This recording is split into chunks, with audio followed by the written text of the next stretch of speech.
아직은 선교가 뭔지 잘 몰라요.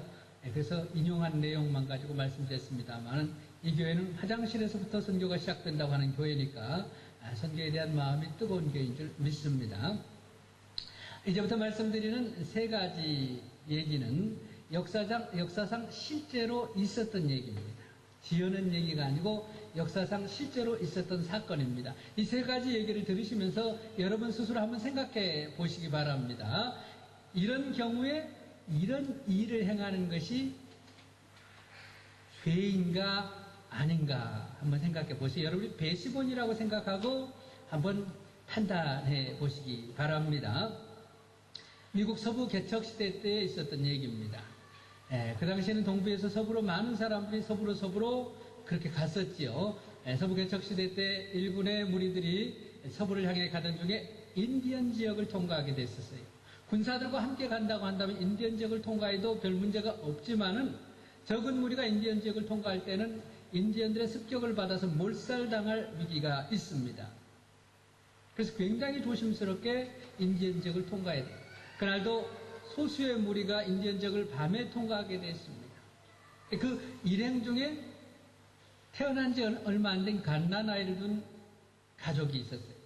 사람들이 다 걱정합니다. 만약에 인디언 지역을 지나가다 저 아이가 울기라도 한다면 우리 모두가 몰살당하게 되는데 괜찮겠는가?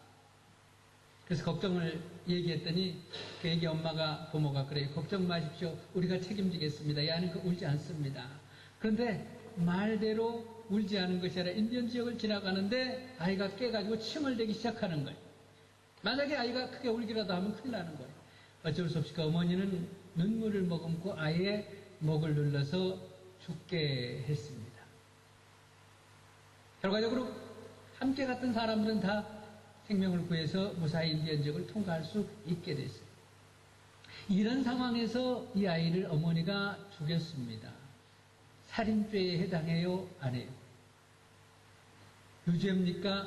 무죄입니까? 여러분 스스로 한번 마음속으로 정비해 보시기 바랍니다.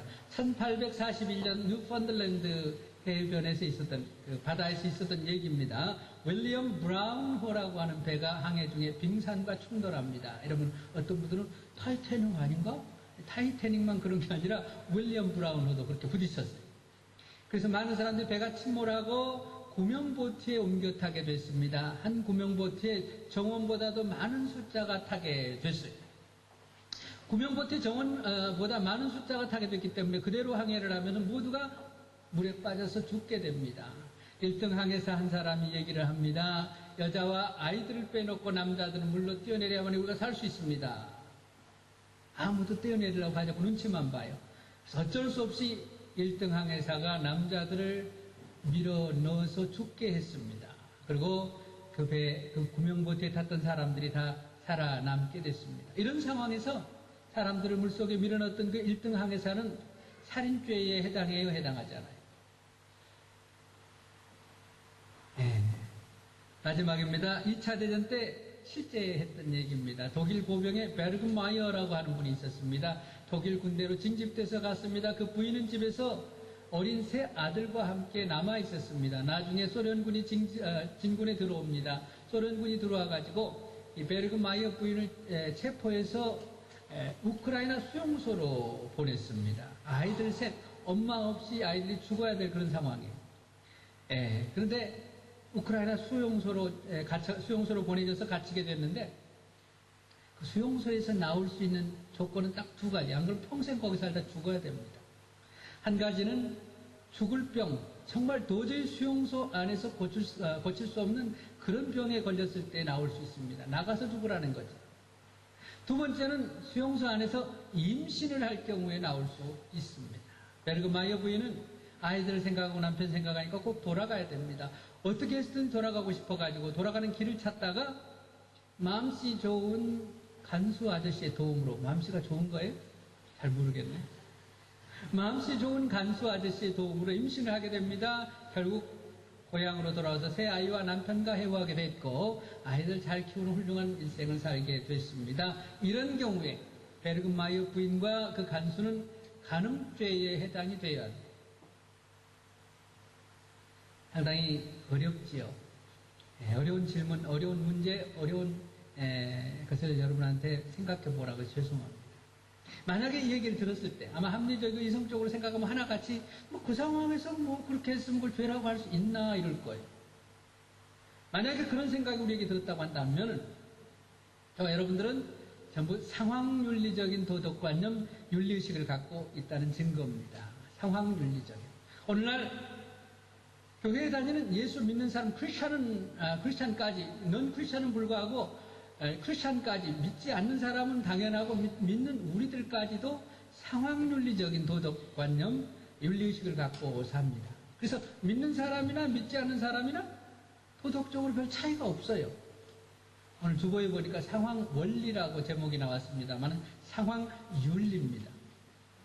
그래서 교회 다니는 사람이나 교회 안 다니는 사람이나 윤리적으로 도덕적으로 별 차이가 없어요. 그러다 보니까 오늘날 믿지 않은 사람들에게 믿는 우리가 영향력이 부족합니다. 교회 다닌다고 해서 별로 차이가 없기 때문에 영향이 없기 때문에 사람들이 안 믿는 사람들이 인정을 잘 안 한다 그거예요. 그만큼 오늘날 그리스도인과 교회의 상황윤리의 영향이 엄청 크다는 것을 알 수가 있지요. 그렇다고 여러분 상황윤리가 뭐예요? 상황윤리가 윤리 그러면 잘 알겠는데 상황이라는 말이 들어가니까 어렵죠. ethics 이러면 쉬운데 situation이라는 말이 앞에 들어가서 situation ethic이라고 그러면 굉장히 어려운 느낌이 듭니다. 상황윤리 1960년대부터 나온 말입니다. 존 로빈슨이라고 하는 영국 성공의 감독이면서 캠브리지 대학의 학장까지 하신 분, 이분이 시작을 한 얘기.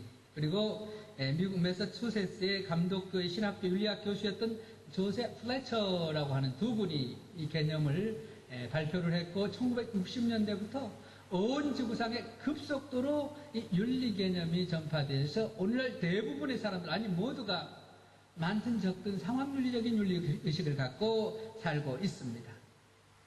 상황윤리적인 윤리 개념, 도덕의식 이것이 뭐냐 하면은 어떤 행위든지 사랑의 동기로 한 것이면 그건 죄가 아니다라는 거. 사랑의 동기로 했으면 그건 죄가 아니다.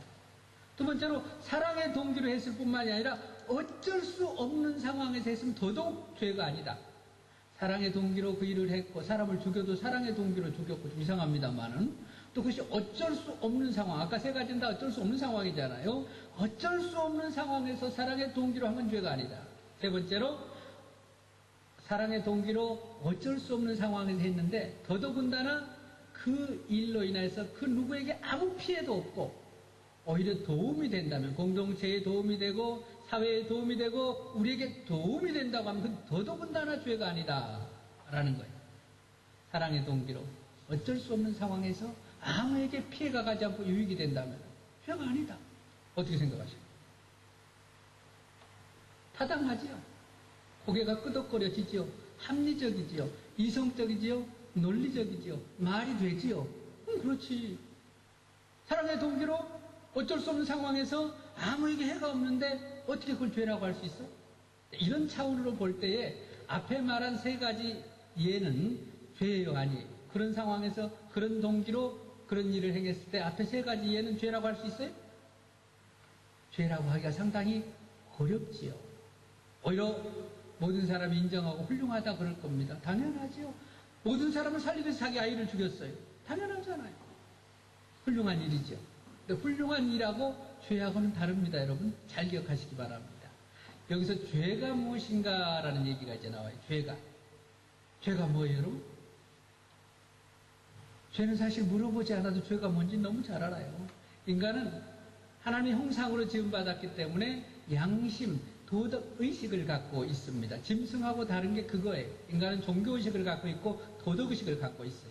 그게 하나님의 형상으로 지음받은 증거입니다. 그래서 갓난아기 조그만 아이도 하늘아 어딨니? 부르면 아무 소리가 없잖아요. 그래서 가서 보면은 고개를 못 들고 눈치를 봐요. 왜? 변기통에 물을 퍼먹었거든. 뭐 말 안 했는데 그 죄라고 한 번도 가르친 적 없어요. 변기통에 물 퍼먹으면 죄라고. 근데 알아요. 죄 잘못하면 알죠? 우리가 몰라요? 다 압니다. 뭐 죄가 아니고 기고 말할 필요가 없어요. 내가 다 알아요. 더더군다나 양심이 있고 성령님이 우리 안에 계시기 때문에. 그래서 그리스도인의 양심은 하나님의 양심이 우리 안에 들어와 있는 겁니다. 아멘? 양심이